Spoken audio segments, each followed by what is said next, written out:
नमस्कार, insider live देख रहे हैं आप। मेरा नाम उदित तारन है। कोरोना की दूसरी लहर खत्म हो गई और दूसरी लहर में जिन लोगों ने अपने किसी करीबी को, किसी संबंधी को खोया, उनका दर्द ना तो कम हो रहा है और ना ही मिट रहा है।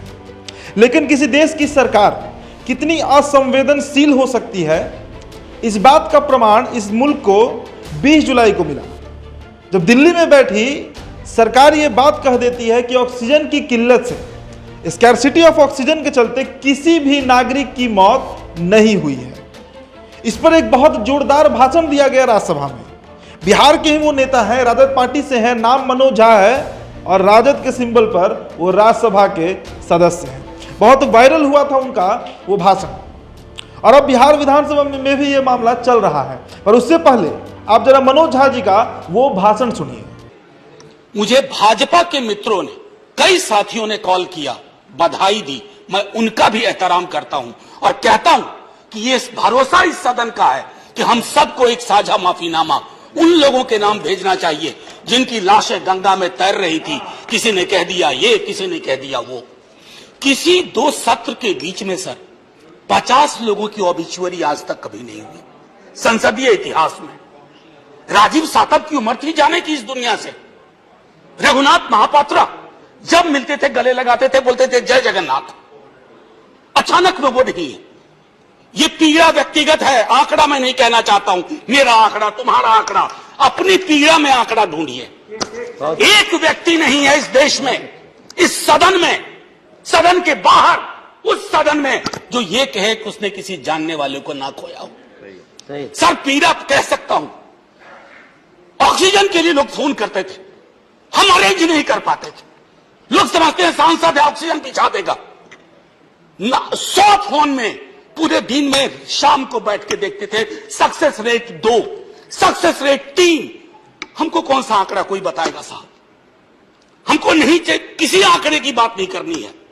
हमें देखना है कि जो लोग गए वो जिंदा दस्तावेज छोड़ के गए हैं हमारे फेलियर का। मैं आपकी बात नहीं कर रहा हूं साहब। आप कहिएगा 70 साल में कुछ नहीं हुआ, मैं उसमें जाना ही नहीं चाहता। ये कलेक्टिव फेलियर है 47 से लेकर अब तक की सारी सरकारों का। क्या बना दिया हमने? मुझे पता नहीं था कि अस्पताल और ऑक्सीजन का क्या रिश्ता होता है सर। ईमानदारी से कहता हूं, मैं मेडिकल बैकग्राउंड से नहीं आता हूं। सुबह से लोगों को दिखता था ऑक्सीजन ऑक्सीजन, रेमडेसिविर। मैं तो दवाइयों के नाम तक शुरू में सर प्रोनाउंसिएशन चेक किए कि कैसे उच्चारण करूंगा। ये हालत, और तब हम आंकड़ों की बात कर रहे हैं, तब हम ये बात कर रहे हैं थैंक यू फलाना साहब, चिलाना साहब। तो आपने मनोज झा को सुना। अब हम बिहार चले आते हैं। बिहार में विधानसभा का मॉनसून सत्र चल रहा है और इस मॉनसून सत्र का आज तीसरा दिन है। कल यानी 27 तारीख को मॉनसून सत्र का दूसरा दिन था और कल ये मामला उठाया गया बिहार विधान परिषद में। कांग्रेस के एमएलसी प्रेमचंद्र मिश्रा ने यह मुद्दा उठाया कि आखिरकार कोविड के समय जो दूसरा कोरोना का वेव चल रहा था, लहर चल रहा था, उस समय किन कारणों से इतने लोगों की जान चली गई। इस पर जवाब दिया गया है स्वास्थ्य मंत्री मंगल पांडे के द्वारा। आपको बताएं कि कांग्रेस के एमएलसी प्रेमचंद्र मिश्रा के सवाल के जवाब में स्वास्थ्य मंत्री मंगल पांडे ने कहा कि राज्य में किसी भी मरीज की मौत ऑक्सीजन और उपकरणों की कमी या रोग की गंभीरता पहचानने में त्रुटि से नहीं हुई है। यानी जिस तरीके से केंद्र सरकार ने अपना पल्ला झाड़ लिया था कि ऑक्सीजन की किल्लत से किसी की मौत हुई, उसी राह पर, उसी ढर्रे पर चलते हुए बिहार के स्वास्थ्य विभाग के मंत्री मंगल पांडे का भी बयान सामने आया।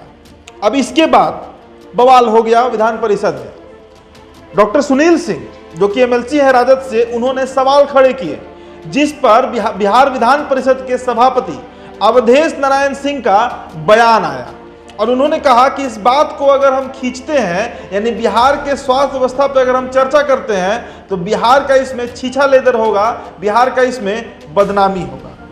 अब हम आ जाते हैं दैनिक भास्कर अखबार के ऊपर, जिस पर बहुत गुस्से में है अवधेश नारायण सिंह।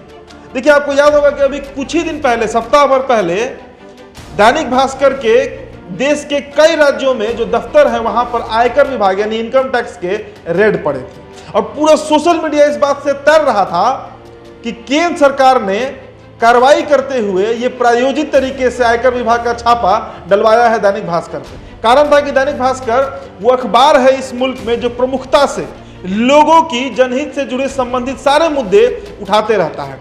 इसी अखबार ने गंगा में तैरती लाशों के फोटो को पहली दफा इस देश के सामने लाया था।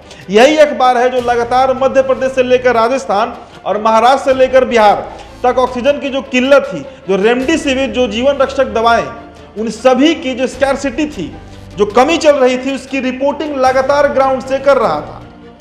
और शायद इसी कारण से केंद्र के द्वारा उस पर एक्शन लिया गया। अब उस पर गर्म हो गए हैं अवधेश नारायण सिंह। अब अपने स्क्रीन पर देख रहे हैं कि किस तरीके से अवधेश नारायण सिंह का वो रिपोर्ट छापा है भास्कर ने, जिसमें ये हेडिंग है कि विधान परिषद के सभापति बोले कोरोना पर चर्चाएं कराएंगे तो बिहार की बड़ी बदनामी होगी। तो आपको बताएं कि अवधेश नारायण सिंह इस मामले पर भड़क गए हैं और उनका कहना है कि सभापति को गलत तरीके से कोट किया गया है।